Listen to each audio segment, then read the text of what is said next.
And we are live, and the doors of the sanctum have been unlocked and opened again for the week. Welcome, everyone, back to the Sanctum Sanctorum. I am your illustrious host, Widow's Son. As you can see, none of my awesome co hosts are with me this week. Wanderer has ventured over to Scotland, and I just probably like the shittiest Scottish accent ever, but still. It is what it is. He's ventured over towards Scotland for a few days, and hope he's having a good time. Actually, as a matter of fact, I spoke to him on Discord, voice chat for just a few minutes yesterday, and he was telling me he was having a great time. Met up with our buddy Stu Dog, which was awesome to hear, and good to hear that he is doing well. Sydney, good to see you. Love that avatar as always. And Mr. Splicer has tuned in to join us. He and his lady are spending some time together today, so he is going to be absent. And I think Doc is working. I messaged him a while ago, but I'm sure he's probably out working and doing some things. So want to give a big shout out and love to our awesome co-hosts here. We love each and every one of them, and when we're not all here, it feels a little naked. It's exposed. So yeah, we'll go with that. So if you haven't already, go ahead and like the stream. That really helps us out. Hit that subscribe button, get the notification bell on. Come and join our shenanigans every week. See what we like to get into. Whoa, well, hello, Wanderer. I woke up at like midday and only got my clothes on ready. It's like it's like everybody's just now kind of waking up, So, well, as you can see, our good friend Vladimir has joined me in the Sanctum today, and I've also sent the links out to a few other people. I've sent it out to my good friend and YouTube mentor, Sir Hatman. I know he is lurking, but he may pop in for a surprise visit. Never can quite tell about my mentor sometimes. But he is a gentleman and a scholar, as I always say. And if you don't already, go and subscribe to his channel, Hatman, and his other channel, Sir Hatman. Go and show him some love. Tell him I sent you, and go and check out his content. He is a great creator. But Vladimir, how you been doing, my friend? We haven't spoken in a bit. I've been pretty good. I've been keeping busy, like learning modding and stuff like that for Fallout. And the Wanderer will like that, I assume. And and speak of the devil, and he in fact shall appear. Welcome, Sir Hatman. Yeah, you were telling me you were working on a audio mod last night. yeah, I finally got it done, and it sounds really good. I just have to figure out how to package it into like a mod file. But I've started to, if you enjoy doing mods or like downloading them, eventually you get to a point where you're like, well, I want to start making stuff myself, so it's more like what I want. Exactly. Well, I mean, it's kind of a sad state of affairs for video games when you're complaining that the sound of the gun isn't loud enough. Yeah. I'm like, wow, really? I mean, are you playing through like a theater, like a literal movie theater sound system? Got like a fucking like 90-inch screen and you're in a projector. I mean, do you need that kind of shake coming through a subwoofer? I mean, is that what it is? Is that what it is?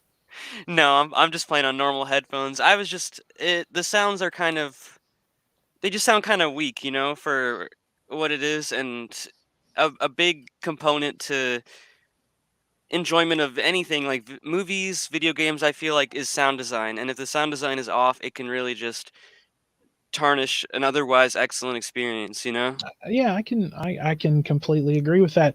And our good friend Security Monitor Lizard, Mr. Lizard as I call him, has appeared, and we got a folks in the chat. Welcome, Mr. Lizard. You are always welcome here, sir. If you don't already, also go and subscribe to his channel. Also, I want to give a quick shout out to our good friend Slim Cyborg, Miss Vila Vendetta. They are over on doing a gaming stream on a good friend of Slim's. I hope that I'm saying this correctly. Piparet or Pie Parrot. I'm not. I hope I'm saying that correct. If I'm not, please forgive me. But the link is at the top of the chat, and go and click over there and check them out. I checked them out just a little bit before we went on there. Very very cool channel, and they're doing a game stream over there right now. So once again, shout out to Mr. Cyborg, and go and subscribe to him. He is Slim has become a fast friend of us here at the Sanctum, and we love him dearly as well. And for Pie Parrot, okay, thank you, Mr. Lizard. I really appreciate that. Words is hard, as I like to say on here. Words is hard. So, and also, if once you go and subscribe to Mr. Lizard here and our good friend Mr. Slim Cyborg, go and check out their merch. Go and show these guys some love, and get you a coffee mug or a shirt. Or Mr. Lizard here has some awesome fucking banners that he's had made, and I sadly can't get one at the moment, but I do plan to. I do plan to indeed. But no, you talking about sound design. No, I completely agree. Now I have more of an ear for things like that when it comes to music, Mm, because music, like I know, like the song can be great, like the timing and everything is good and everything. But I'm one of these that I'm just like, I think every millisecond should be used. And if like I'll even critique songs that I love and be like, you know what, I would have put an extra like bass hit on the bass drum right there, or maybe just like a little slick kind of little bass breakdown here, something like that, just to utilize every possible moment on tape. yeah. Um, and Oh like wait, I've it's Invictus in chat. Hi, my friend from yeah. Hi who Invictus, hi Invictus, a friend of any Todd and me. well, any friend of Vladimir and our good friend Splicer, they are indeed a friend of mine. You are most welcome, and feel free to rip on them all you like. I do all the time. I will go ahead and say it now, and even though he is not able to defend himself right now, well, he will in the chat. Splicer likes to stir shit around here sometimes. Don't ever get him started on the Nightmare on Elm Street remake that they did several years ago, because he will. Don't even mention it, because if you do, he will immediately jump on me because he knows I despise it. He knows I absolutely fucking hate that movie, and he will just stir the pot just to get me going.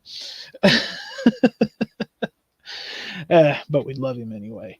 Yeah, Uh, but no, I'm like that. Like I said, with music, like I hear so much empty space, and I know that it has to do with like making sure the song connects properly. But just sometimes a little extra, here and there can also kind of add to it as well. Like especially if you're not expecting it. yeah. And on a similar note, when it comes to music, I like. There's a lot of songs that I don't even like the whole song, but then they'll have like a lick in it, or like a little motif or something. Yeah, that's true. It's true. But like that just makes the song worth listening to for me, and then like it'll be something like that that really just is genius, even if the rest of the song I feel like doesn't utilize the that brilliance the same way. Absolutely. I like I said, I don't like picking apart songs that I love, but I'm just like, I kind of have that moment. I just kind of have that moment. I'm just been like, I would have done this, but Yeah. it's awesome the way that it is. Yeah, I pick Um, apart songs a lot. Like I'll be like, I love the chorus, or I love the bridge, or something like that. But then like there'll be another part where I just don't like, and I'm like, I wish this part wasn't in the song. oh yeah. And yeah, Oh God, I've come across songs like that so many times over the years, where it'll be amazing, and then but then there's just this one little section, or this one little midsection or riff or something that just doesn't belong. yeah, And there is Actually, let me just look up the name. I know the gentleman that does the song. Um I just can't remember the name of it right off the top of my head. Give me just a second. This is let's see. Here we go. Okay, there's a song by a gentleman named Terry Reed, and the song is called "Seed of Memory." Now, this is a song I want to say that's probably from around like the early, like the mid to, I would say like maybe the mid to late '70s. That's Mm, what it sounds like to me. Um, but the song just has this really mellow tone and this really awesome, just amazing acoustic guitar going. Um, Sounds like it's got nice little bass and some little steel guitar behind it or dobro kind of effect. But then there's just this one there's like this one section, like the mid section, mhm. that just changes, and it changes in an entirely wrong direction. Like you almost, it's one of those that you wait wait to be over, so you can get back to the heart of the song, as it Yeah. were. And there's it disturbs me so much. Like I'll give you another good example. I've actually witnessed this live. I've actually witnessed this live, and I wish that I hadn't.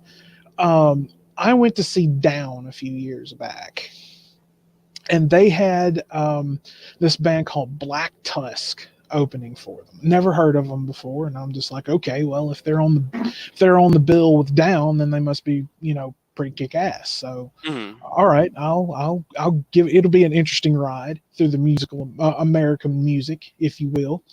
Um, those guys got up there and they would get to jamming, just like, slow tone grooving things. And then they would just completely, like, the key and tone change would change like at the wrong time. Like the Yeah. timing was, it was, oh my God, it was terrible. And just when I think they would have maybe like a redeeming quality, it would do it they would do it every single time, every single fucking song. So they're trying to, like, mix it up, but they're not doing the right things to be interesting to they're, like, trying to catch you off guard, but it's just not. It's falling flat, kind of, sorta? Exactly. It's very anticlimactic. Now a lot of that slow tone grooving metal that I've told you about, like the sludge metal that comes out of New Orleans, that low tone grooving sound. Yeah. There are a lot of bands that will do sudden time changes, but they don't fall flat. Like a one good example would be I Hate God. I Hate God will get like a slow grooving melody going, and then they'll speed up, but there's always some type of proper transition, um to make that happen. Like in the Right. transition the tone will change. But these guys that I saw live, there was no tone change or anything. It was just boom, and it didn't work. It just did not work.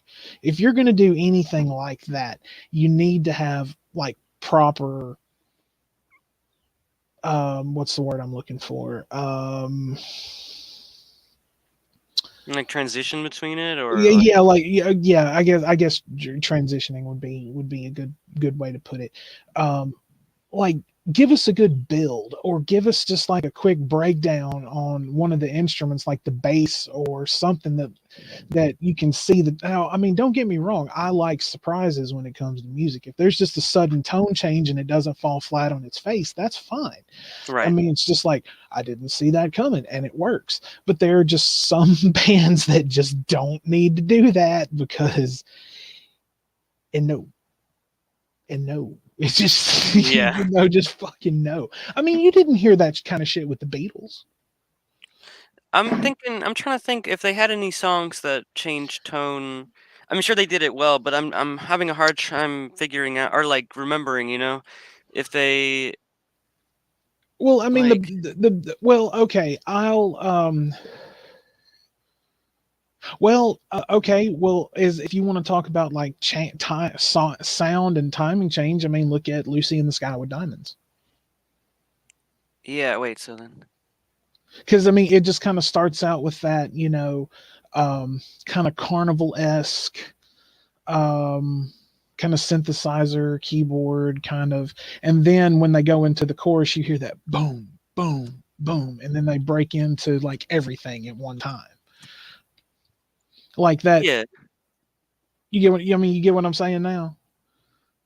Yeah, and it's like the like on a similar note, like Is There Life on Mars by David Bowie's that sort of thing, you Yes, know? yes. And then but when it comes to I feel like that's more of like a chorus thing going to and then goes back to it. But then like songs that change completely about halfway through, I would say like Free Bird, you know?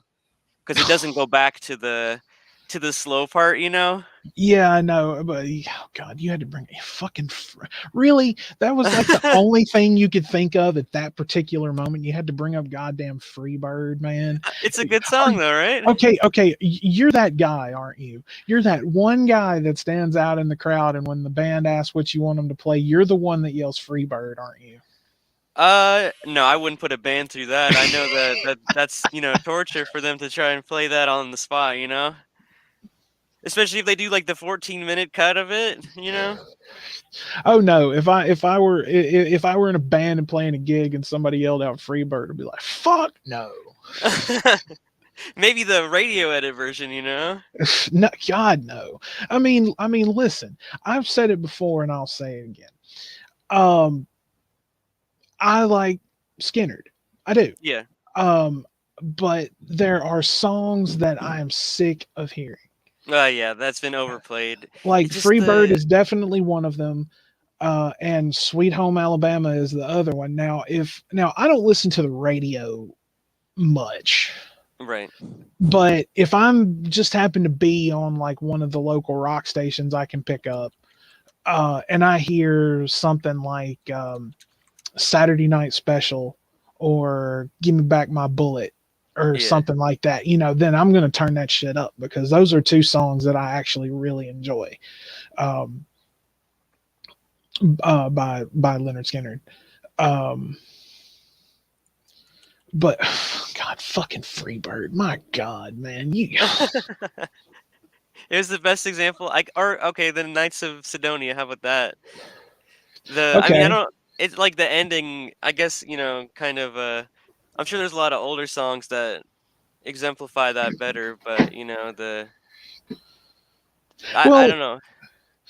I mean, I think that's one reason why I got into a lot of the prog. Well, I mean, on account of of my brother, obviously, um, but there's a lot of prog rock and occult rock from the '70s that I was not aware of, and my brother has turned me on to quite a few bands from that era. There's one that he got me into called Black Widow. Mm, Um, very very like occult esoteric based record. The music is um I would say it's very avant-garde. It changes quite a bit. um there's like your standard instruments, and there's clearly some keyboard, there's a sax player, all this. And then at some points during like a couple of the songs, like they'll stop and you'll just hear some percussion, and then like a chant will start, hmm and then it'll stop, and then it'll kind of go back into the song a little bit. Weird things like that are definitely something that I definitely enjoy when it comes to that. And that's something like I try to have an ear for. I'm just like, okay, is this about to change? Are we changing? We changing? Right. Right now? Right now? Right now? Should I sit down? I'm standing up washing dishes right now. You know, Yeah. do I need to grab a seat? Um, but you're right. Bad sound is definitely going to ruin an experience. It's kind of like if you go to an arena for a concert, and show starts and everything's going great, and then suddenly one of the like huge main speaker stacks on one side of the stage just goes out completely. Yeah. And then like you're only hearing you're only hearing part of it. It's like trying to listen to like it's like back in the day trying to listen to like a cassette player or a CD player with one headphone not working. You're you're missing out on part of it. Oh, definitely. Like I noticed a lot of my songs on like my MP3 player, a lot of artists didn't really, or the format at least wasn't, it wasn't like bi-directional for the headphones, like they didn't split the tracks into left and right. But I noticed the Beatles, every one of their songs, they've split it into left and right because they want you hearing like, so if I was missing a headphone, I would notice that my Beatles songs, I could only hear like half of the Beatles, and half the instruments, and it was like, oh, that's horrible. Oh yeah. But most Right. people just mix it all on one track for their songs. Right. Looks like Doc may be popping in here with us here in just a minute. So and he's a music man as well. Uh but I can't I don't like going to and this is kind of a pet peeve of mine. Like I don't like going to shows that I'm looking forward to and being disappointed. Yeah. Um I went to see As I Lay Dying and Killswitch Engage um, do a show, and they had a band called Soilwork opening for them. Uh, it was Bury Your Dead, Soilwork, As I Lay Dying, and Killswitch Engage, and Soilwork was fucking like my buddies were all into them, and I'd never listened to them before, and I was just like not quite sure what to expect, and I was supremely disappointed. They were terrible, Mm. and I don't know if it was just them live or what, but they like I haven't been able to like go back and listen to their records. I'm just like, look, I know, like they just completely turned me off to anything to do with them. And incidentally, their bass player was one of the creepiest looking people that I have ever seen Yeah. in my fucking life. He he looked like they just like found like just asked like some homeless guy sitting outside the venue to just get up on stage and act like he was playing bass. I mean, he was that fucking creepy looking dude, and I'm like, no, I'm terrible. Yeah, I am terrible because um because I just shit all over that band like the rest of the night and the rest of the way home. Right. Um, hang on, Doc's here. Maybe. Hey, I'm here, getting situated. Plugging up my mic. Hold on. Oh, Get my headphones. Doc is on the road. He's traveling. We are mobile today. Yeah, I've got my puppy, damn it, with me. Damn it's on the show. Wait, Doc Nice. has been MIA for quite a while. Well, he's here now. Oh, I cool. saw He them. kills. I saw them with when Howard Jones was still fronting them, and that was fucking amazing. I Man, he's got an don't. amazing line of hotels. Why? That's Howard Johnson. That's Howard Sorry. Johnson, you dumbass. My God. Well, I can't say too much. I mean, the school you went to is the one that gave you that college education. That's all I'm going to say. No, Doc knows that At I least hate I the was smart school. enough to leave Old Miss after a year, so yeah, that was good. No, you left and went to you could have gone anywhere else, but you had to go to that godforsaken hellhole. Oh, I got my degree from North Alabama, though.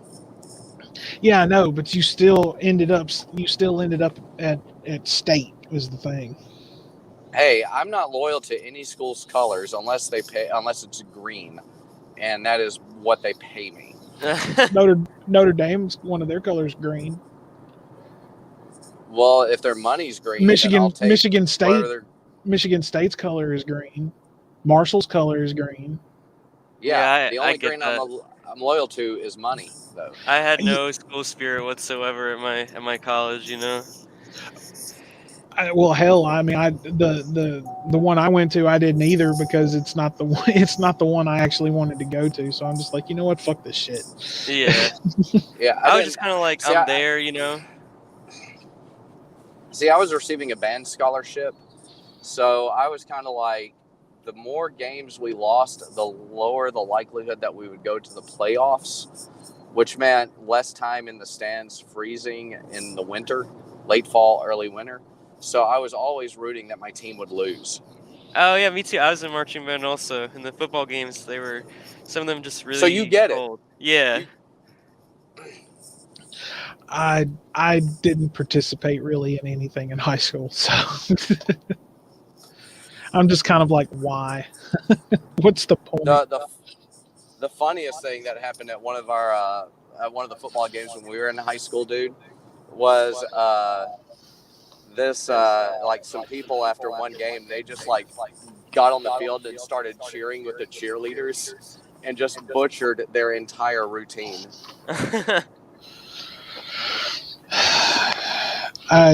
Fuck. Fuck high school, man. High school sucked ass. That just sounds like the name of a pop punk song. High school sucked ass.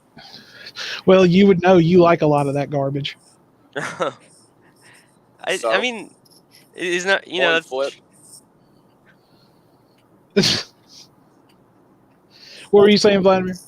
yeah, just like I don't even remember now. Something about marching band or something.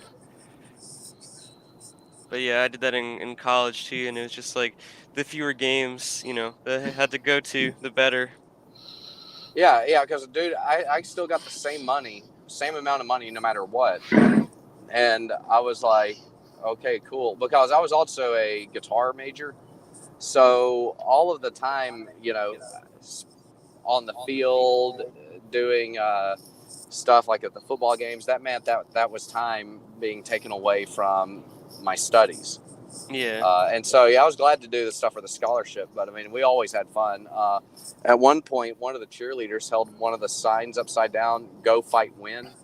And everybody's like trying to tell her, "Hey, the sign is upside down." And she looked, she goes, "No, it's not." She like held it up. And we were like, oh my gosh. And so the entire band started yelling out, "Og, fight, win. Og, fight, win." Oh my god.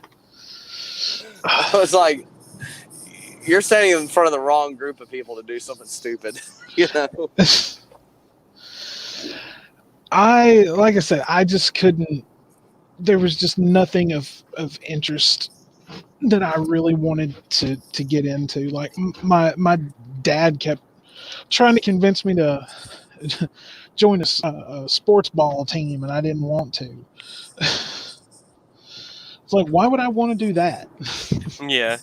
I feel like it could be fun just for the, I don't know, the team sort of, See, like, it's nice to be part of a team, I guess. I wish our school had had wrestling in it. I mean, that was like that was something I would have done, would have been wrestling. Yeah. I like my dad, he was a wrestler in high school and we never had anything like that, so all I could like imagine what that would be like in today's day and age in a high school, you know? Right? Yeah, they still have it though. Oh That yeah. that's a shocker. I mean, truly, it is. Yeah, I'm surprised they don't have more of it. I mean, I would have definitely been more like the kids on South Park on that one episode where they're like, "I'm rhinoceros." Yeah. Oh yeah, the oh, when they were just doing like it was, they thought it was nothing but promos and shit. Yeah, it was called the WTF wrestling, Yeah, or no, worse, wrestling. Wait, Wrestling Trade Federation or something like that, Okay. or WTF is what they called it. I I no They took his job. I would have still been the same way. I've just been like, I don't want to do anything. I just want to like. I mean, it's almost like it's almost like prison. It's just like I just want to do my time and go home. You Yeah. know, it that's Well, I all I mean, one want of to the do. I get that. I had a similar attitude, but as I've gotten older, I've learned that you kind of make the most. It's up to every person to make the most of whatever situation they're in. Yeah, It's one reason why you can have somebody who has just a blast in high school. They go to college, they have a blast. They get out of college, they have a blast in the workforce. It's that type of person just enjoys life. right. And I think if we had more people who just really thoroughly enjoyed life, if we just really tried to, whatever situation we were in, whatever circumstances, we just seized the enjoyment that was at hand, and like genuine enjoyment. Like, okay, you love hanging out with your friends, you love hanging out with your family, you have your life well balanced and in order.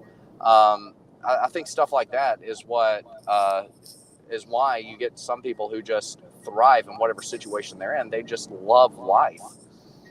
Alice Cooper's a great example of that. Elon Musk is another good example of that. I mean, these people just love life and they have fun wherever they go. Yeah, I agree with that. I used to want a lot more out of life. Like I don't want to say I was ungrateful for stuff, but I've become a lot more grateful. And just talking to people I care about is really enough to like make me feel like fulfilled.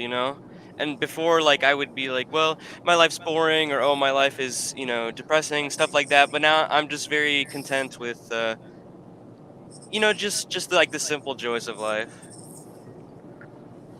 Oh yeah, yeah, and it like my 20s, man. They were I dealt with a lot of like family tragedy uh, and just a lot of personal issues, and they were a total wash for me. Excuse me, sorry, Bless you. Bless you. sneezing here.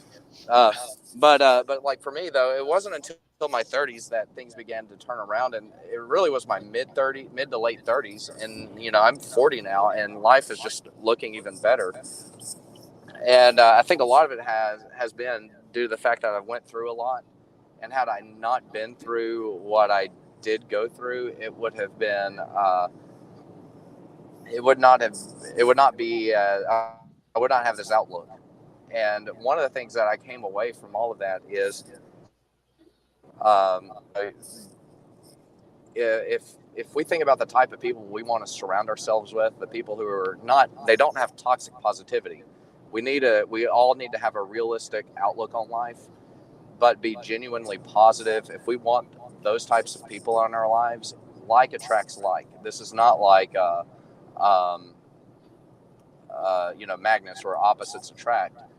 You tend to attract your tribe in this case. So if you're wanting, genuinely good, positive people, you should seek to be a genuinely good, positive person who does have a realistic approach and has genuine positivity. If you're not seeking to be that, you're going to eventually find your tribe of people who aren't that at all. They always see the negative. Right. And I think that people that don't seek that yet just haven't matured enough, because they haven't realized that, that life without that sort of positivity is pretty lonely, and like they don't realize that not when you're Yeah. young, you don't feel as lonely, but when you're older and you don't have positive people surrounding you, it's just where do you go from there, if you don't build that Yeah. as soon as Yeah. possible. Oh yeah. Right. And I mean, one of the I get things what I'm too. saying. Well, like one of the things that I kind of like, one of the things that really hammered this home for me is, right after my birthday, I was so I had a so one of my friends wanted to throw me a birthday party this past year, and she was like, okay, can I throw you a party? I said only on two conditions. One, we have a taco bar, and the other one, I was just trying to see if she would go for this. I was like, you get me a boob cake. And so she actually had a cake made that had boobs on it. It was really funny. Nice. And they were like, it was like in a bikini. It was pretty funny. And they had enough batter left over. They made cake balls out of it. And so some of my friends work at a club in town, and they weren't able to make it to the party. So I was going to take these cake balls to them. And as I'm walking into the place, there's like a group of like 5 knockout women. I mean, like, you know, in a lot of groups, sometimes you have that one girl who's like really, really, really hot, and then her friends are kind of mediocre. Right. Or, you know, you have a group of girls where they have that one friend that's like they're not all like on equal footing a lot of times. And I hate to say it like that, but in this case, like they were all equally beautiful. Mm-hmm. And they were like, whoa, they saw me coming in. Whoa, what are you doing with that? And I was like, well, do y'all want some? I told them, I was like, yeah, we're out celebrating my birthday. And, you know, they were like, oh, wait, it's your birthday? I was like, yeah, it was a couple of days ago. And, you know, I had a conversation with them. And they said, hey, do you want, I was like, hey, do y'all want one of these cake balls? And so one of the girls took one, and the girl who you could tell was the leader of the group was like, no, let's not take these. Well, the other girl just started like devouring hers. And, but they were like, wait a minute. So it's your birthday and you're bringing your friends food because they couldn't come to your party. I was like, well, yeah. And for me, that's not out of the ordinary. Like, I'm like, okay, that's, you know, kind of what we did when we were kids. You know, on your birthday, you bring cupcakes for your classmates. You know, and for me, like, I love a good excuse to have a party at any point of the day. I love having my friends get together.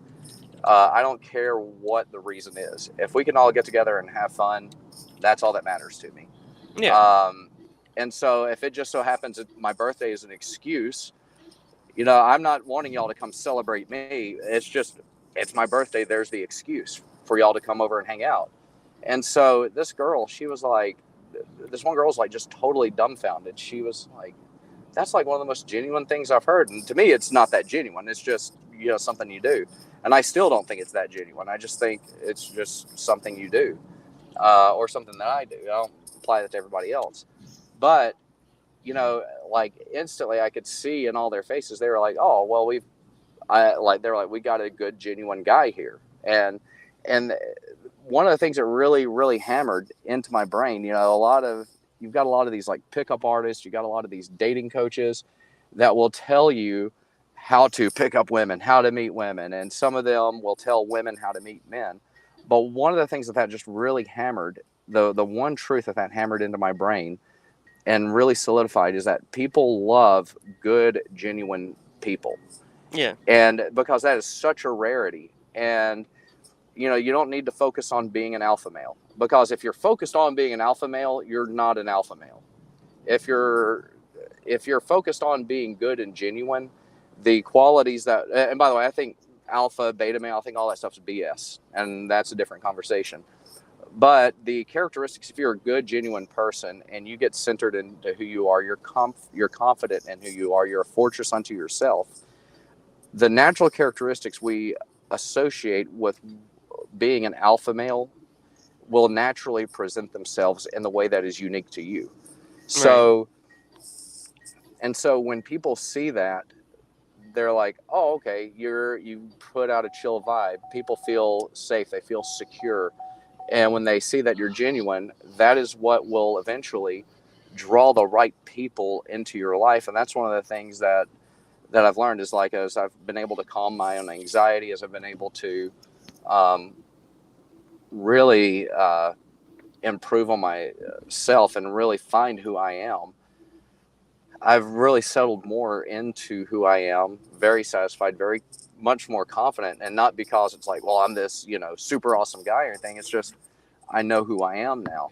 And when people see that, they're like, that draws them. It's like draw moths to light, and they love it. People want to be around that. And that's what I would encourage all of our listeners to really, you know, it's a lot of work. It is not easy. But on the other side, you realize how much more work you have to do, but you feel much more confident and happier about your life.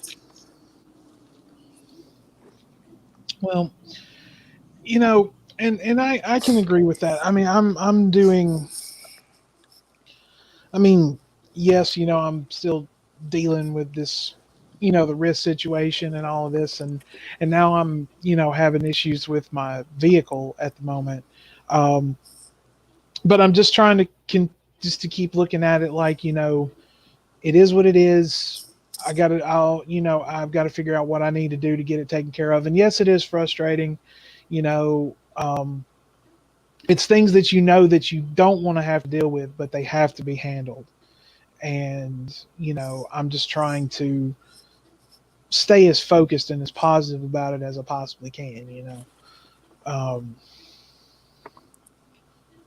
but Doc, you do make certainly an excellent point um, about all that, and I would encourage also everyone that's listening right now or going to be listening later or is lurking at the moment, to certainly do that.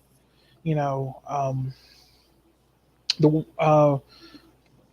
the world could use a little more positive things here and there. Um, but you know, you got to do what you got to do to make it happen. So Right. And Well, I and it's sorry. Go ahead, man. Go ahead, bud. oh, that's all right. Um, I think that if people like if they spend their time, like every negative interaction has like a rippling effect across, multiple people, I think. So, and people that don't, I think it just takes some self-control to really be, positive. But I think that everybody deserves to have that applied to them, like nobody deserves to be like belittled. I know it sounds obvious to say, but like nobody should be like, I don't know, like it's hard to put into words, but I think that being it's gonna sound like obvious or cliche or whatever, but it really is important to just try to make every interaction with everybody like positive if possible, because there's no reason not Yeah, to. yeah. As much as it depends on you, I mean, man, there's some people that are toxic, and excuse me. And the best way to handle toxic people is just to ignore them and keep them out of your life. Unfortunately, for most of us, we have toxic family members that we have to deal with, or you have some of my friends have a toxic ex they have to deal with because they have children with them. Yeah. So there's certain times you absolutely have to deal with toxic people, but there is a specific way to handle them, and they won't respond positively at all to anything that you have. In fact, they thrive off of negativity. So sometimes the best thing to do is to do what they call gray rocking, which is you don't respond emotionally. You just deal with them as long as you need to, and then you get on with your life. And it's difficult to do because they will try to do things to intentionally set you off and to get you upset. But the more you don't respond, the more you're winning in that situation. And right. but I mean, like last night, what was really crazy was went to the gas station and went to go put gas in my car, and a woman came out and went to the passenger side of her car, opened it up, started, I guess, like hitting her boyfriend or something along those lines. And I hear him yell, "Quit hitting me! I'm tired of you hitting me!" And he got out of the car, and the beer that he had gotten spilled out.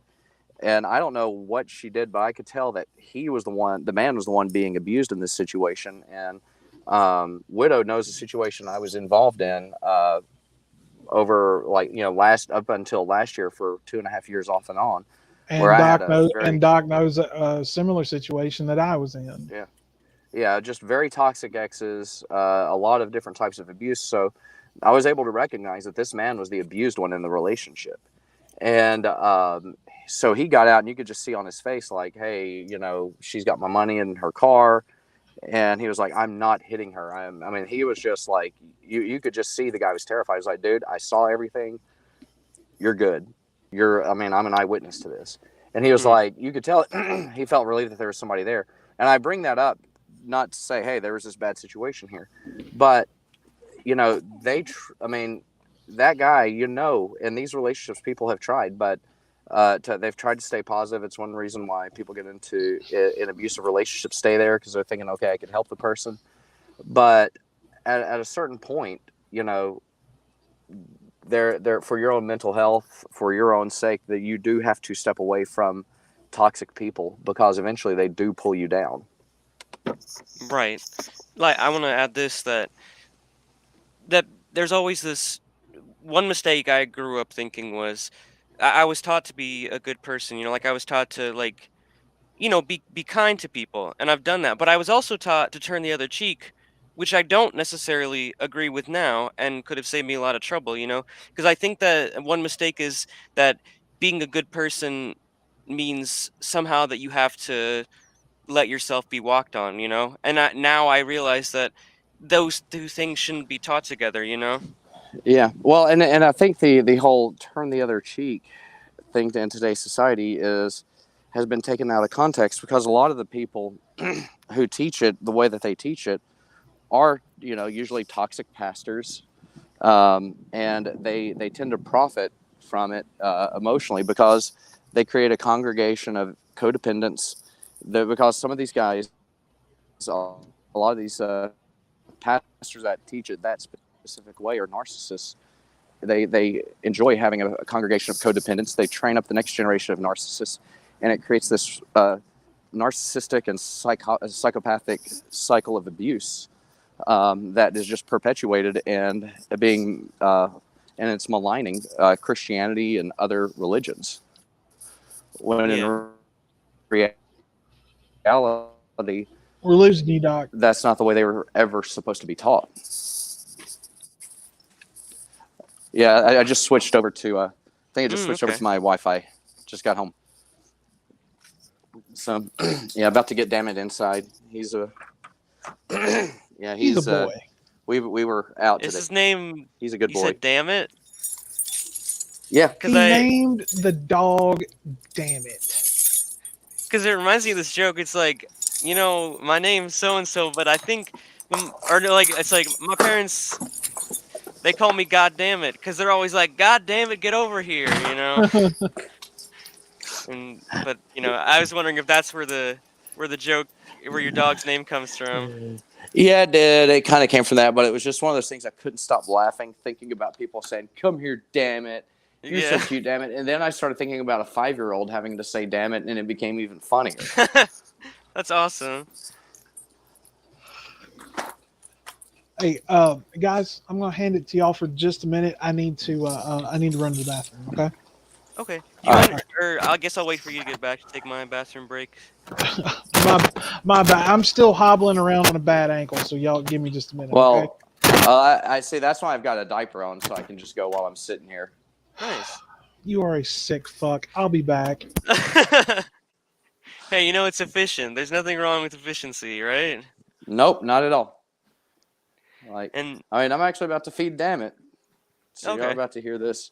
So yeah, So what I do is I will come over here, pick up his food bowl, put his food in the bowl. He watches me, and he sits and behaves, stays still until I tell him to eat up. So That's it's talented. pretty cool. Pretty cool trick I trained him to do. The next thing I'm actually going to train him to do is when you put your hand on him and you say, "Be healed, damn it," he'll like writhe around on the floor like he's at a charismatic church and start going like he's talking in tongues. Right. Because I just can't think of anything funnier than that as well. Yeah. I have cats. I can't really train them to do anything, really. No, cats train you. Yeah. No, this little guy, man, he came into my life at the right time. I'd gotten out of a very toxic relationship at the end of March, and then a few months later, I'm like, man, it feels really lonely. Stay. Felt really lonely, and then the opportunity came to adopt this little guy, and I was like, I'll take it, and I got him. Eat up. All right, he's about to start eating now. Yeah. So yeah, he's a good boy. I love this little guy. You gotta take his harness off too. Yeah, because if I don't take his harness off, he'll chew it off. So he's already gone through one harness. So where's Wanderer been? Y'all know? I have no idea. He's in Scotland now, I think. Oh wow. Which is a shame because Scotland. I was gonna tell him about my Fallout mod I've been working on. So I'm sure, Oh cool. huh? Oh cool. Yeah, I'll like. I'm not a big gamer, but I like Fallout. Yeah. I'm not really big into modding. I'm just getting started, but I'm hoping to expand. I don't know. I like. It's one of those things where I like to see how things work, and if it's something that I already play or use, then it's I like to tinker with it a little bit, and so Yeah. and just like I don't know, if I see something and I get interested in it, then I become obsessed with it for a while. Like I don't know, I was learning about gear ratio, like reductions, all that, and I got obsessed with that for a while, and then like logic gates. It's just sort of like a one thing to the next, trying to become a Renaissance man, I guess, Oh yeah.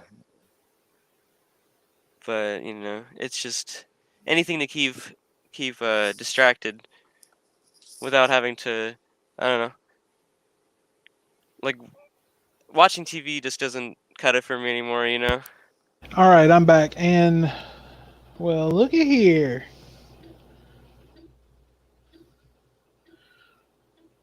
What's up, Stu Dog? Oh wow, Stew Dog's here. Yeah, what's up, brother?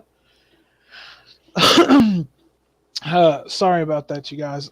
Vladimir, if you need to step away now, it's okay. Okay, I'll be fast.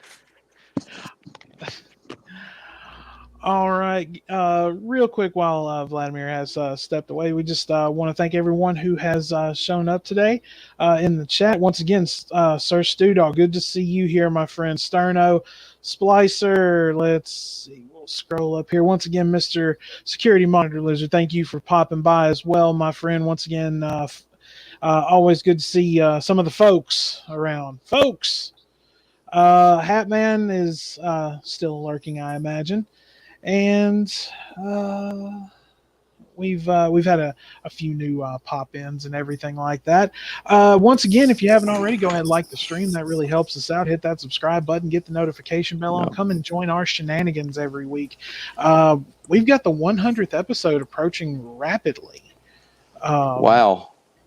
Yeah, that's hard. Every time I think about it, it's still. Shut up, damn it.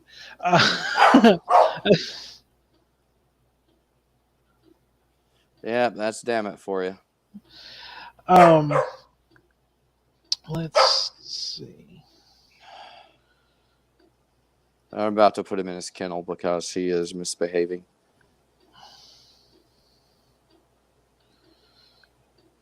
Hang on just a second. Okay.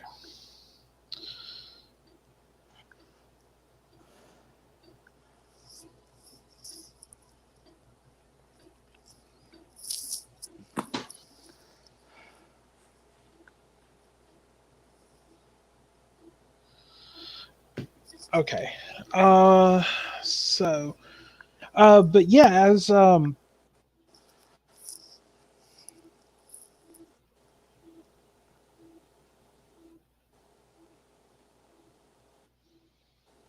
yes, as I was actually I pointed that out earlier. There's Stu Dog, that Wanderer and Stu Dog met up yesterday, and I talked to Wanderer on Discord voice call for just a few minutes, and he was telling me all about it. So and Stu Dog, good to see you here, my friend. We certainly do miss you around here. Wow, that Vladimir's taking quite a little bit longer than he said he would. Excuse me. So Doc, whoop. So Doc, oh.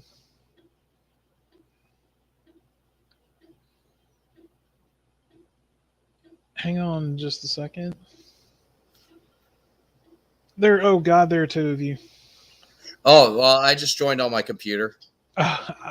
Well, I figured that, but at the same time, I'm just like, oh God, there's two of you.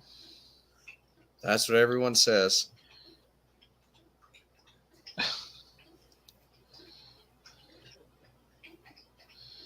So, So how's everything been going for you, man? me or Yeah. Snoop Dogg? Oh, pretty good. Just work's getting really busy. Damn, it's getting big. He's almost up to 30 pounds now. So, just crazy. I do believe I hear Mr. Vladimir back with us. Yes. Hello. So what's been going on your channel lately there, Vladimir? Um, actually nothing. I haven't uploaded in like 9 months, honestly. So Oh, the last time we spoke, I thought you had said you were going to start uploading again. I may have misheard you, no, but you heard right. I don't know. I couldn't. I keep telling myself I'm gonna start, and then I just don't. I got a new computer though, so I don't have any excuses to not start recording and editing again though. it's Splicer always trying to make you play Smite all the time, isn't it? It is, but I'm actually gonna start my next editing project is gonna be. I think he said it in chat earlier, but I'm gonna be editing one of his videos to get back into editing. So, Can you tell us what it's about, or is it still under wraps? uh, if he's still watching, I'm terribly sorry, Splicer, but I forgot which footage you sent me, so I don't remember which game it is even. I haven't looked Wow, at it what yet. what a great editor so far. I know, but he likes my editing style. He's seen some of my videos, and uh, Well, I don't know. I'm kind of not really that proud of my channel yet, so it'll be probably a while before I ever plug it. But once I start getting good videos on there, like I have a few, my latest ones. I'm starting to get proud of them, the progress I've made from like my earliest videos. So now I'm getting to a point where it's like want to go more public with it. right. So I was just telling, I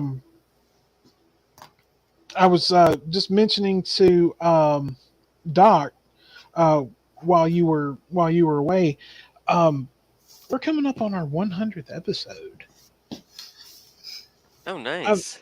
right, and one point I was gonna make it like I said, every time when I go back and I look at everything, and here we are going, coming up on 2 years. Wow. Yeah, if not mistaken, 2 years in April. Man. Yeah, and we're about to hit 100 episodes. And and I say this all the time, but yeah, we are a small channel. But you know what? We certainly appreciate everyone who does sub to the channel, who watches later, who comes and hangs out with us. Everything like that. We appreciate all of you. Um,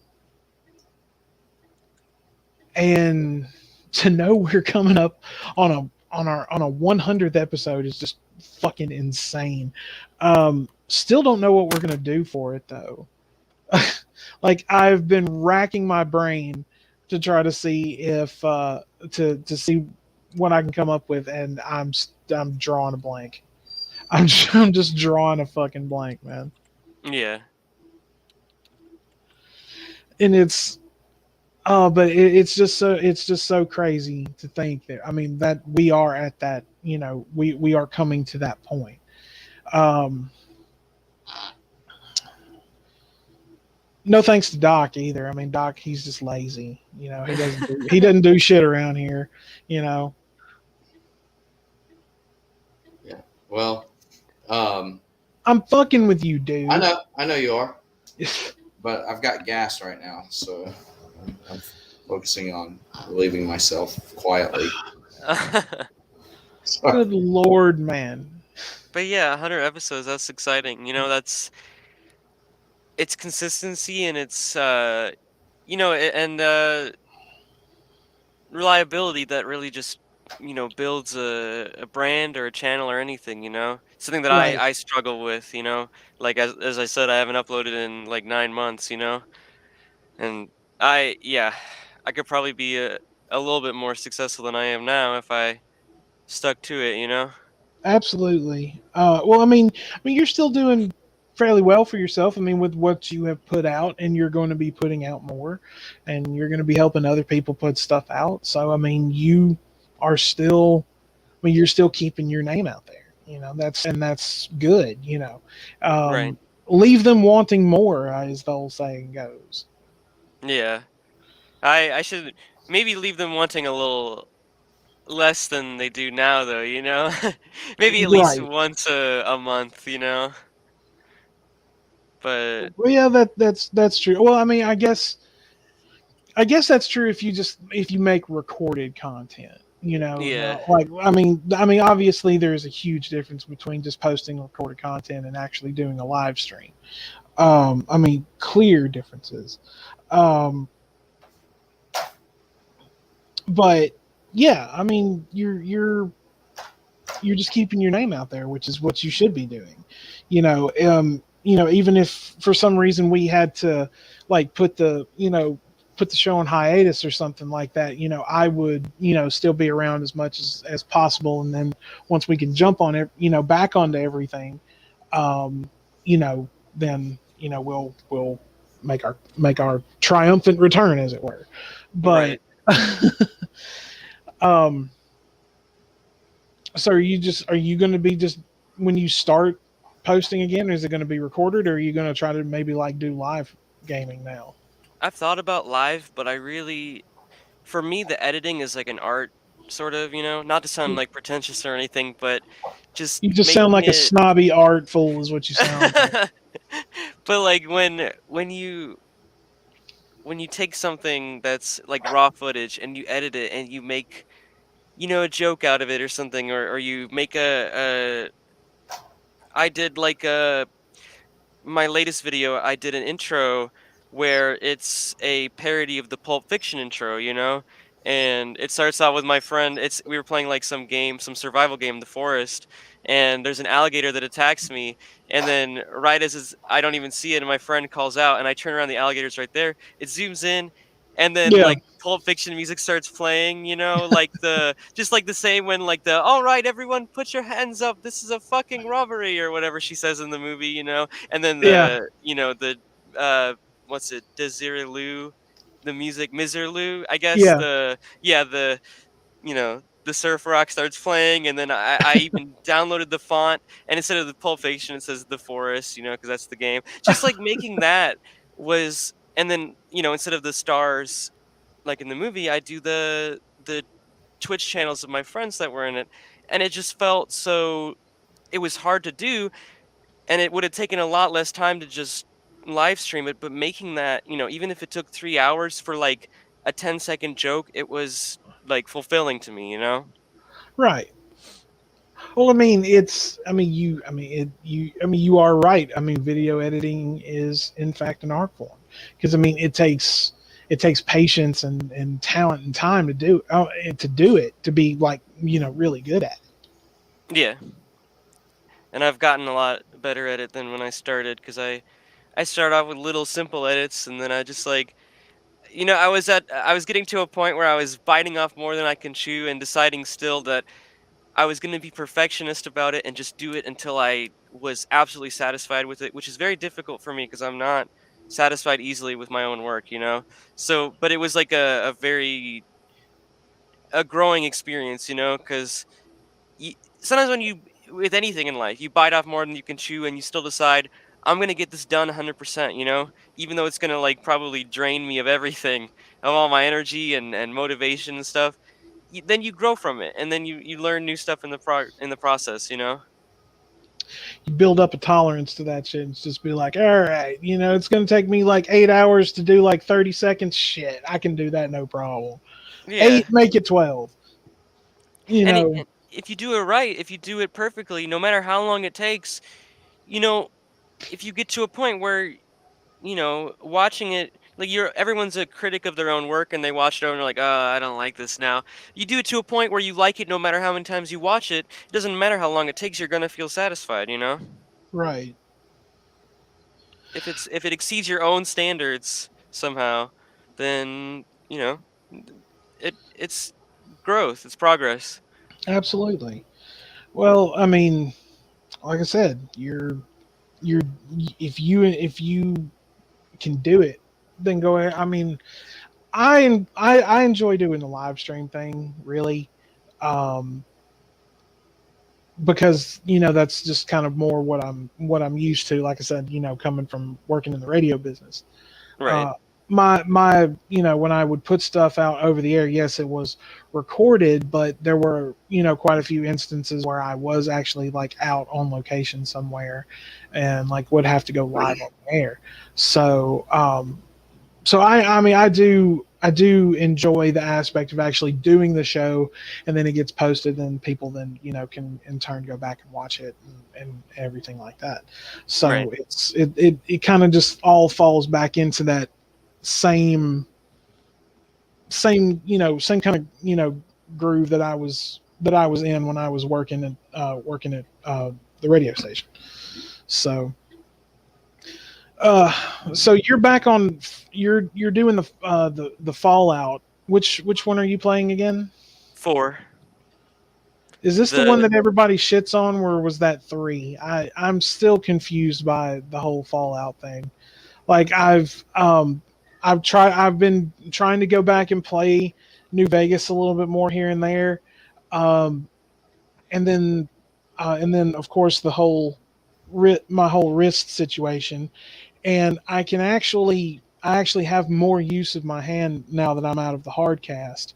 hmm. So I've been able to. I have a Velcro cast on now, um, and I can take it off to like shower and things like that. But pretty much like the rest of the time, I have to keep it on. Yeah. Um, and I can actually play video games again. I just finished Sniper Elite. Oh, okay, that's a good one. Yeah, Just finished what? Sniper Elite.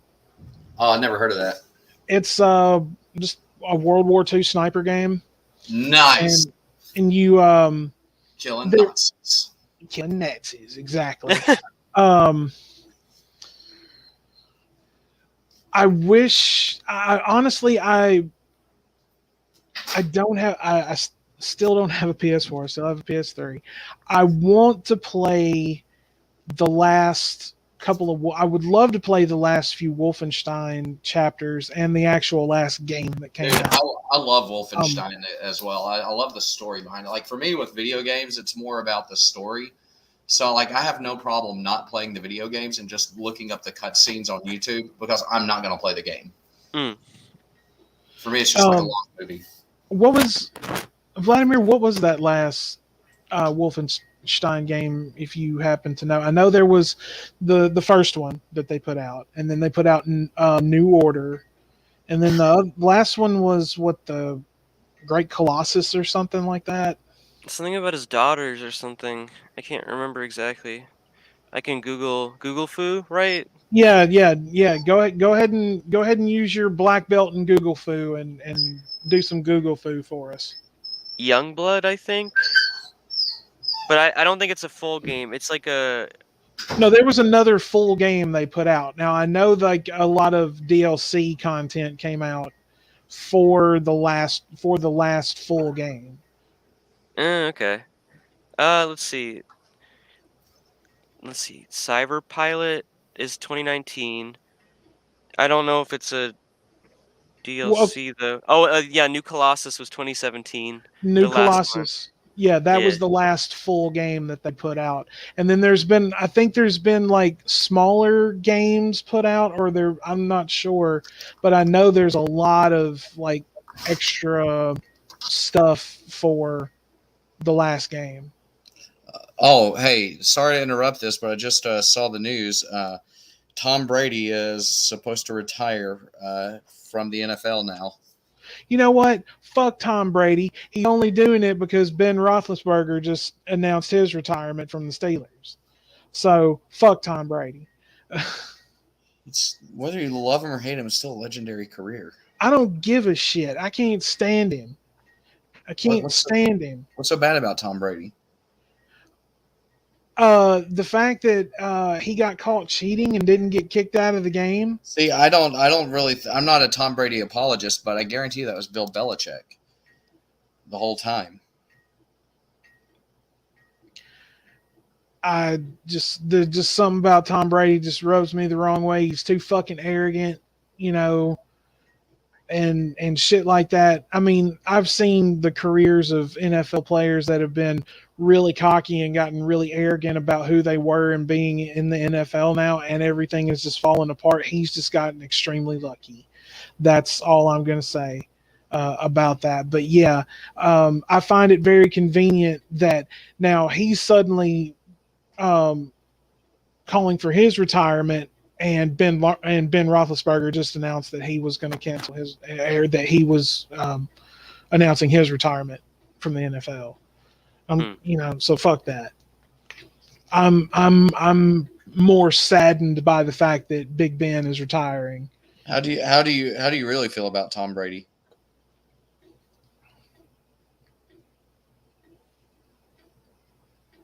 Why? I just answered you. I was joking, dude. I hate to say I don't know much about anything football related, unfortunately. Well, I mean, mostly what I enjoy watching as far as football goes, I enjoy watching college football. Now, my NFL team, when I get a chance to watch the Steelers, I will absolutely watch the Steelers play because that's always a good game to watch, especially when they play the Ravens. But college ball is just a lot more fun to me. It's like a lot more enjoyable to watch. Because, a lot of those guys, they don't, I don't know what the percentage is of like college athletes that actually make it into the NFL. And those boys are out there like literally playing their hearts out. That's what they're doing. And I've got to give them a lot of respect for that. So, when college football season rolls around, when I get a chance to sit down and watch a game or listen to it online or something like that, because I'm one of those. I'll actually like go and listen to the actual like the radio broadcast because they still do those, which is a shocker to be honest with you. But I'll go and pull up the radio broadcasts from the official radio broadcast of it, and I'll just sit and listen to it because that's one thing I used to do with my dad. When we couldn't watch the game, we would listen to the ball game, and it was so funny. One thing we always used to do is, now my dad absolutely hates Lee Corso. Couldn't stand the man.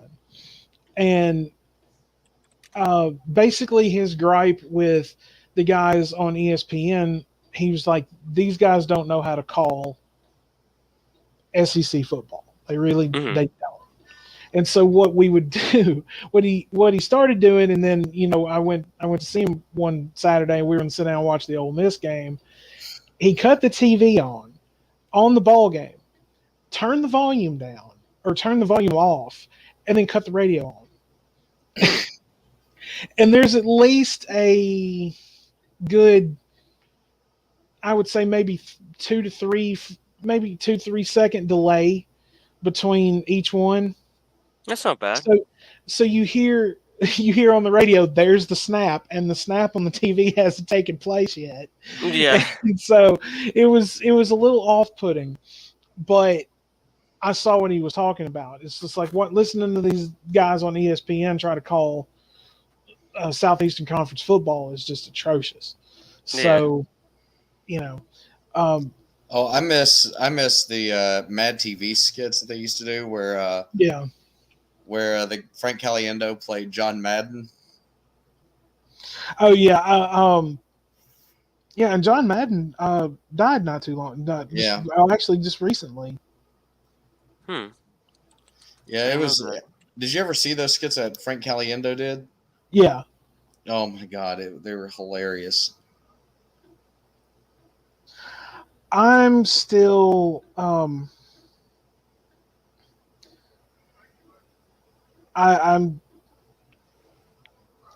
honestly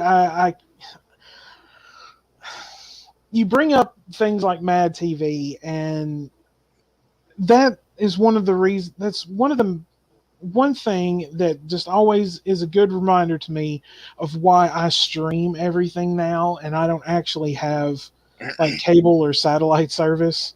Um, and it's because I can go back and find old episodes of shit that was actually good, and I don't have to worry about sifting through all of the bullshit to find it. Right. I mean, I have like not every streaming service, but all the good ones that I've come across so far, and I've and most of the time, like I can go to Tubi, and I can find just the greatest shit ever. Like they have the first 3 seasons of the original Adam West Batman and Batman series. And I sat at work the other night and watched like 4 or 5 episodes of it. Hmm. And The original series you said? Like yeah, the the one with Adam West. Oh, okay. Yes, when Adam West was Batman. And you're talking about it's a live action one, right? Yes. Okay, yeah, yeah. Because you had Cesar Romero. He was the one who played the Joker in the original series. And you know, he never shaved his mustache for that. No, he didn't. He did not. And I always found that kind of funny. But because they always just kind of inculcated it into that white face makeup and the red lip liner, like they would just kind of blend it in all together, so you could just barely tell it was there unless you were looking really close. Yeah.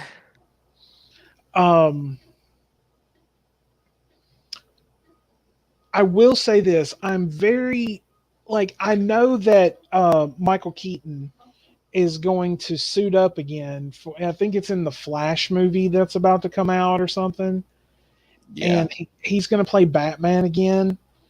But I'm like, why did we have to put it in another superhero movie? Like, why are you crossing universes?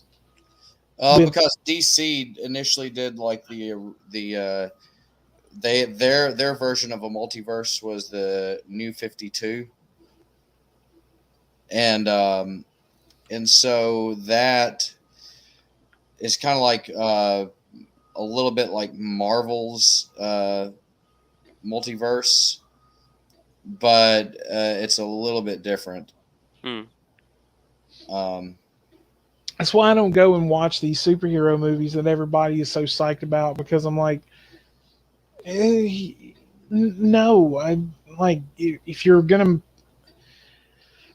Plus, I'm like, I saw Deadpool. The Deadpool movies were great.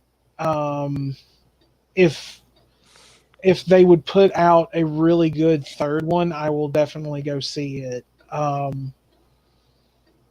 see, but that's where like Disney has really, or Marvel Studios has really shown that they can do that they know what they're doing with these movies. Right. You know, I haven't seen I've seen like one Avengers movie, and I've seen the Deadpool, and I've seen the Ant-Man for Marvel, and not much else than that, but I just can't. It's like I just don't want to sit through movies like that. I really don't. Like I love the MCU. I think it's great. It's like Doc, when you and me and my cousin all went to see Ghostbusters. What was that? The Black Phone trailer. that we watched? Uh, That new Ethan Hawke movie that's coming out or already come out? oh yeah. Like that's the kind of shit like I want to see. You know that. I mean that movie looks amazing. It really really does. So but like everybody just kind of is just like, oh, they've got this superhero movie coming out or this or like, didn't they just put one of those out like 2-3 months ago? You See, know, I'm wondering when the other shoe's going to drop and all the superhero movie stuff ceases to be popular. I don't know if it will, honestly. Like, I think that that's just there's a very psychological component to the superhero idea, kind of almost is. I feel like it's traceable to like having always been popular. Even in like Greek and Roman days. The idea of a Herculean person that inspires people. Like I just feel like it'll always be. It'll always resonate with people. well, and I get what you're saying, but see, also here's the other thing. Let's certainly admit that Hollywood is certainly running out of good ideas. Um, But they've always been running out of good ideas, though. well, now incidentally, I do want to see the new Scream that was released. I do want to see it. I still haven't seen Halloween Kills yet. That's the second one that come out. I still haven't seen it. Um,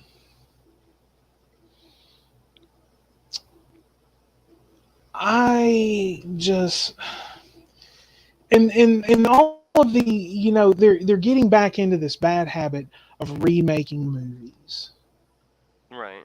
and one of these days they're gonna get too close to some that don't need to be touched, because there are movies in this world that do not need a remake and do not need to be redone in any way.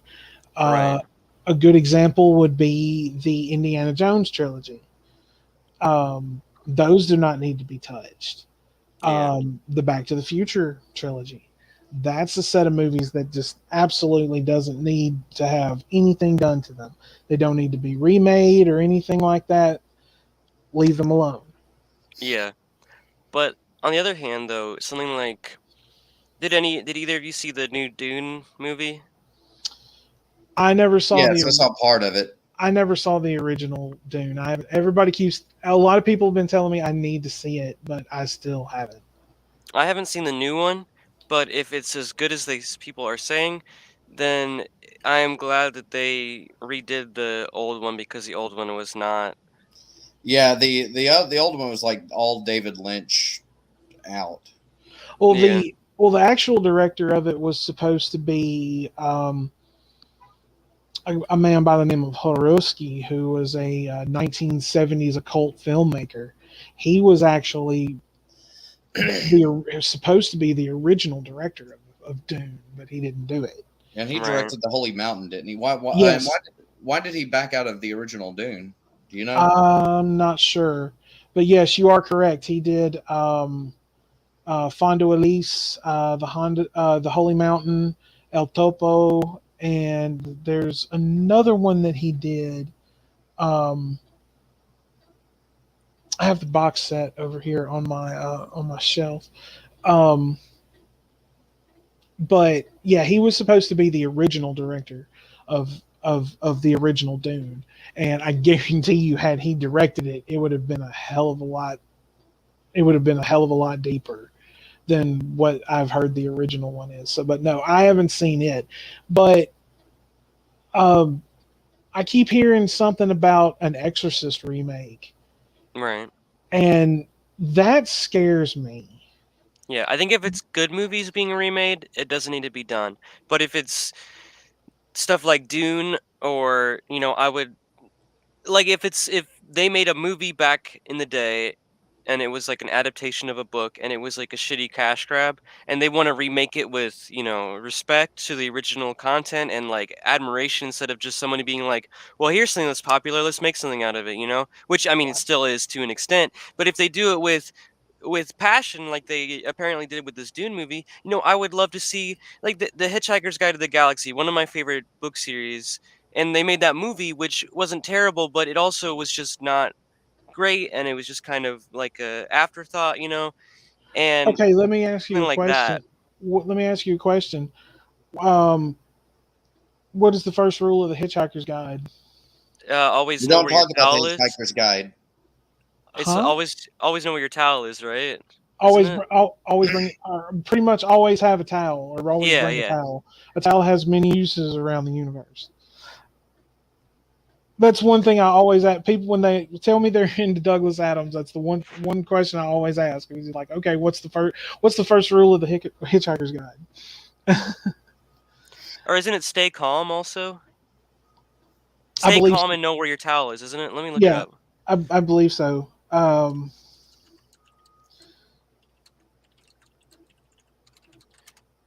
I remember on the book it says stay calm on the back, I think.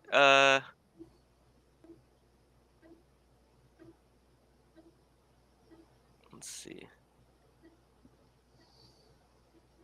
Yeah, but I've read those books, like it's so sad that he died before he could finish them, and because it was going to really strong places, and I thought that it should just be like it kind of fizzles out because I think his son continued writing it or someone else, Yeah, Yeah, his son did. It was his son.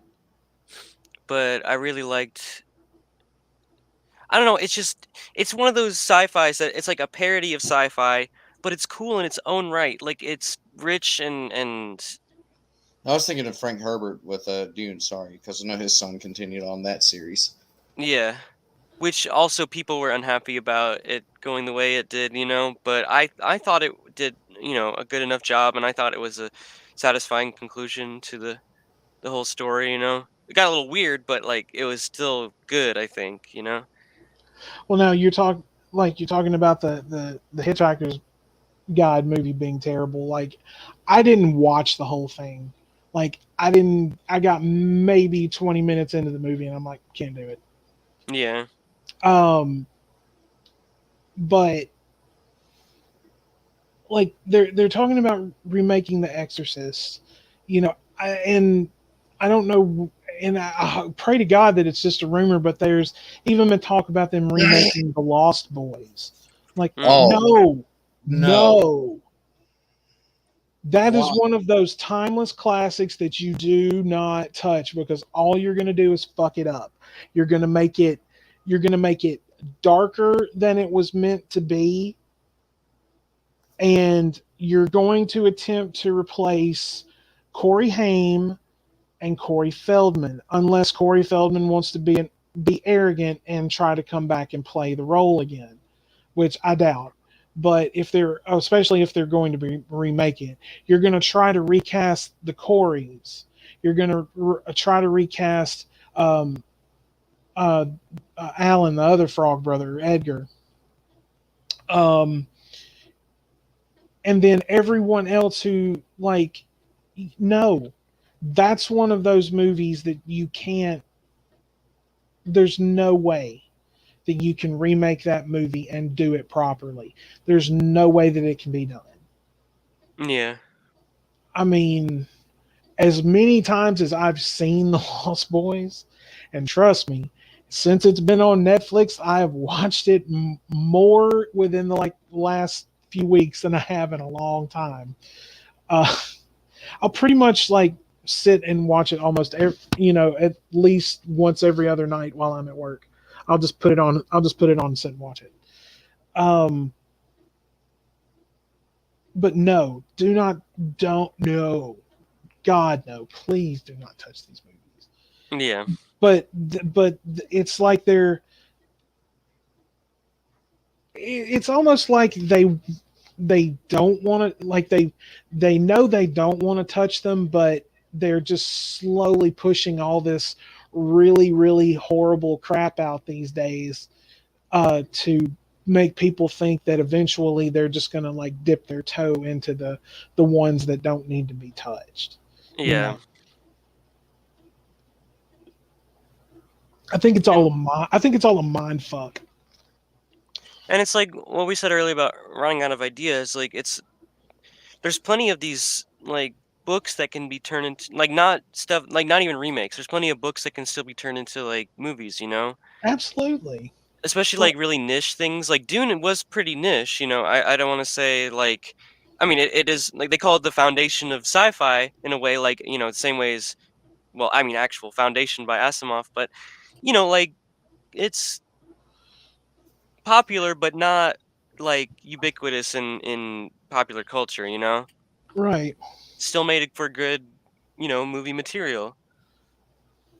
And they have plenty of fan bases for things that are niche, but would get enough of an audience. Like if there was a big Warhammer movie or Warhammer 40K or something like that, that would not only get people that were already into it, which is a sizable amount, but it would draw a lot of mainstream people into it too, who have at least heard of it. It's like they have plenty of ideas to draw from, but they're choosing to remake stuff that is people like it for how it is, not for like they're happy with stuff in its entirety, like the movies you mentioned. People don't want remakes of those necessarily. Oh no, if I saw that there was a Lost Boys remake coming out, oh, I would be up in arms. Yeah. I would just be, oh my God, I would be offended. As a Lost Boys fan, I would just be absolutely just dismayed, fucking offended. Like, I want to see your fucking manager. I want to see the director. God damn it, you know. I think here, like this should be the protocol for it. Like, is there a fan base for it? Because they just see, oh, people like this, let's remake it, and it's like, or let's make a movie out of it, and it's like, has there been a movie made before it before? If yes, was it good? If it's yes, then don't remake it. If no, or like maybe remake it if you can do a reboot that does it justice, but don't just not as a cash grab. If the movie was bad, then by all means go for it. And then if there's not been a movie about it, that's perfect. That's should be their first choice. Hmm.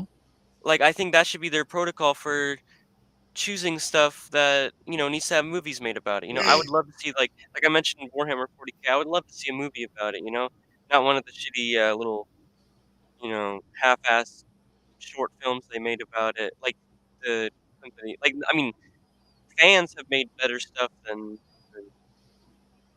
you know. It just there's a lot of things that are begging for movies to be made that aren't getting it. Right. Honestly, Ghostbusters Afterlife was the first movie in the theater that I have seen since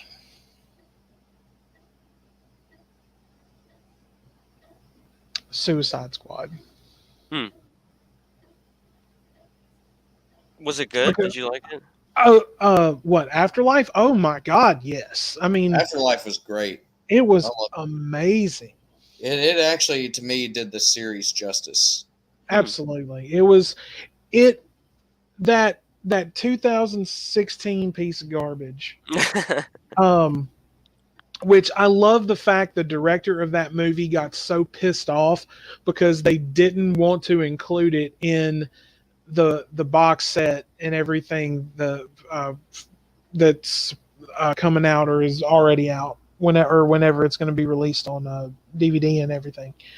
Um, he was so pissed off about that, and I'm thinking that was not a Ghostbuster movie. You stuck your nose in a universe that didn't need to have anything done to it, and you had the audacity to slap the Ghostbuster name on it. Ooh. And Yeah. yes, I've talked to people that are like, well, I like the movie. The movie was garbage. It was absolute garbage. Go back and watch the first two. Okay, yes, those movies are considered comedies in their own right, but it wasn't slapstick like Yeah. that 2000 the atrocity that came out in 2016.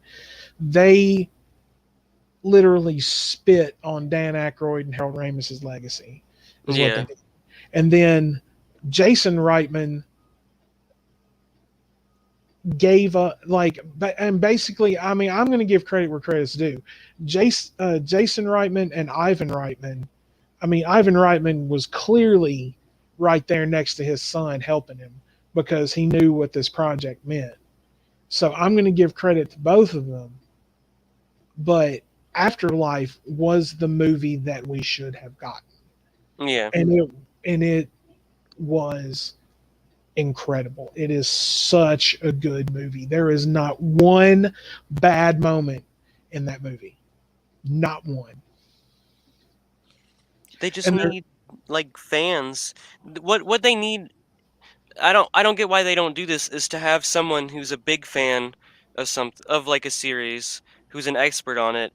Why they have one person in the studio that would be like, "Why are you doing this?" Like for the 2016, if they had you or me in there to be like, "What the hell is this? What are you doing?" And like be able to, either sign off on stuff, like just like a consultant, Mhm. then it wouldn't have gone half as bad as it did. I Like agree. a lot of this stuff seems like they're Well, getting their information about a series secondhand, and it's like a bunch of suits, deciding, oh, this is what people will like, and they're like reading about it instead of having someone like they just need like one person who's just like a normal person who isn't connected to it to tell them this is good or this is bad, like easily just an average person off the street could tell them that because they seem a lot of these film producers just seem kind of out of touch with what normal people like or what fans of a series will like because they don't have any connection to the material. oh yeah, they're totally out of touch. And I think one of the biggest criticisms I saw about the all female Ghostbusters cast that people had with it was not that it was necessarily women playing the roles as much as it was that there was like a complete disconnect from the characters. Right. And fans of, and I think one of the biggest criticisms of remakes is actually a pretty fair criticism, is why does there always have to be like a remake of a movie that involves like changing the identity of the characters as opposed to taking those same characters and creating an original story that may be a continuation of that one, but focus on character development. And I Yeah. think so many people are concerned with attaining woke points that they're not even thinking about the plot line. They're not thinking about developing the characters. And when you develop characters, the plot line develops itself very well. Because when you develop strong characters, you put them in a place in these situations. That's how you get your story. Because like how I will react to something is totally different how you two will react. And so I think that's where a lot of these failures are because I don't have a problem if they go, okay, we're going to do a remake, like an all female cast remake of Ocean's 11. I'm like, cool, good idea, go with that, but develop the characters, make them very well-rounded characters. So if one of them, because you want to have a flaw in them, you want to have good characteristics about them, and you want to be able to see yourself in them. So some of those characters need to have something that a lot of people could relate to. Maybe anxiety. Maybe someone's got a drinking problem because that's pretty common. One of them smokes. But at some point, that character trait has to kind of throw a wrench in the system, and then everybody else has to readjust to that. Right. Right. And I think there's just kind of like there's a lack of understanding, and this goes like even to corporate America. There's like a lack of understanding of the human condition. And one of the things I think horror directors get over other genre directors is that they do have a greater understanding of the human condition. Yeah. I think like you say, the character development is central to to a story being good. Like the story, like oftentimes I find that the characters are more important than the actual direction the story goes. Like if the characters are good, then the story kind of takes a back seat. And then when it's like 2016 Ghostbusters, the characters are kind of an afterthought, you know? Yeah. And like they don't even it could be anyone really doing those things. You don't even remember who the characters are at the end, you know? And then but like for example, I'm a big fan of the Witcher series and because the characters because even when the story is not, you know, like the story isn't always the most action-packed stuff ever. Sometimes it's just like mundane, sometimes like not that much is going on, but it's always revolving around the characters, you know? Like there could be like a huge war and just like it's more about the characters like personal struggles with each other or something like that, you know? And um that's why it's always like really popular with people. And also like the show is really good too because the guy playing Henry Cavill playing the main character, he's a really big fan, so he has a lot of say in what happens, you Oh, know. Henry Cavill's a complete nerd about that series.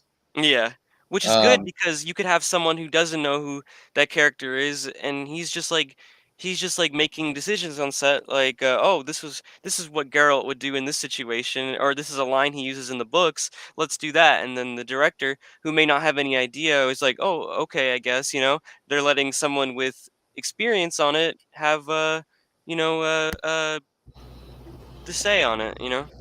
yeah. Yeah. Well, that was one of the things that they were saying with that makes Henry Cavill so good at playing Geralt is because he's read the books, he's played the games. I mean, the guy is a legit fan of the series, and it's also one of the reasons why he wants to play a character in the MCU. They're looking at him to be Captain Britain Hmm.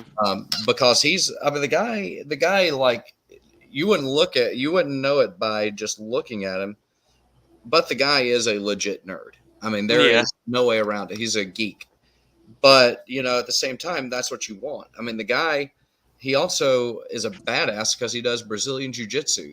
I mean, Yeah.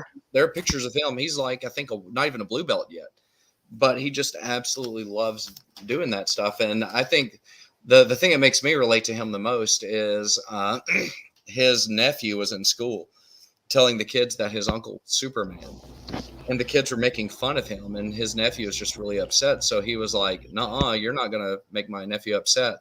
So one day he walked his nephew to class, like into school, and checked him in, and all the kids saw that he wasn't bluffing. And like as an uncle who really loves his nieces, I would do the same thing for them. That's awesome. Yeah, I it's mean, the awesome. guy is a legit, genuine good guy. Um, I mean, uh, complete outstanding awesome character of a guy, and so that he's and so like when he talks about playing Geralt, or he does all this stuff, I mean, the guy legitimately enjoys and cares about the role. Yeah. That reminds me to Splicer was actually showing me an interview that I'd never seen before with the cast of one of the Fallout games, and um, they were talking about how they weren't allowed to know details of the project beforehand, and so, or like even when they were recording it, you know, and then so some of them were like, "Oh, I don't know what this is," and they finally were like, "Oh, it's Fallout," and they're like, "I don't know what that is," and they're like, "Okay," and they're not really that into it. But then like some of the actors were like reading some of the lines, and they're like, "Oh, wait a second, this is Fallout," and they're like big Fallout fans, and you can tell in the game that their characters are the most into it and excited, you know, and are really the most memorable characters, the ones that know what they're in, are fans of what they're in, you know, and like they bring the most enthusiasm and enjoyment to a series, you know. Yeah. Absolutely. It's like when they did the Ghostbusters video game, they had Dan Aykroyd, Harold Ramis, Ernie Hudson, and Bill Murray come in and actually do the voices for the video game. And I'm like, yes, It's like awesome, yeah. right. I mean, you couldn't, no one else could do that. I'm sorry, there's just no way. Yeah, and I'm really thrilled with what they're to see what they're going to do with the series right after Afterlife. You know. Right. I'm hearing a little bit about that, but I'm not really sure how I feel about it. So, well, guys, I think we're going to go ahead. We're going to wrap up a little early for the week. As of right now, I will need to get in touch with um, everyone about this coming Sunday. Uh, will will be like the next day on a weekend that I have off. So right now I will be looking to do the show on a week from tomorrow. So I'll have to get in touch with everyone and see what the schedule's like. But of course I'll announce that in the Discord so everyone be watching that. Do want to thank everybody that came by in the chat and hung out with us today, and those that were lurking and are going to go back and listen later. We do also appreciate you as well. Vladimir, I know you were saying that you have that you're going to be helping Splicer do some editing, and you're going to try to start working on your own stuff again. Any anything you want to spill about what you're going to be doing, or you just want to keep that under your hat for right now? I haven't decided what I'm gonna be filming yet, so might be doing the new Dying Light game when it comes out because I'm excited about that. But I know a lot of people will be doing that, so I'll be competing for making the best videos, I guess, or getting anyone to watch, when everyone's making videos about it. So Right. we'll just see. All right, and do want to thank you for coming back on and hanging out with us, and you are always welcome. Doc, you got anything you want to say before we close out? No, it's good to be back. Welcome everybody. Happy New Year. And Damn it. yeah, this is my first time being back for the new year, man. I know. But we will we'll definitely try to keep him around regularly as much as possible. So well, all right, guys. Want to thank you once again for coming by. If you haven't already, hit that thumbs up for us. Really helps us out. Hit the subscribe button. Get the notification bell on. Come and join us every week, and we certainly do appreciate each and every single one of you. So once again, we're looking for the next show to be a week from tomorrow, but I will announce that in the Discord. So be watching that, and I'll let everyone know what's going on. So be watching that, and I'll announce it ASAP. But until then, my friends, as always, peace be with you.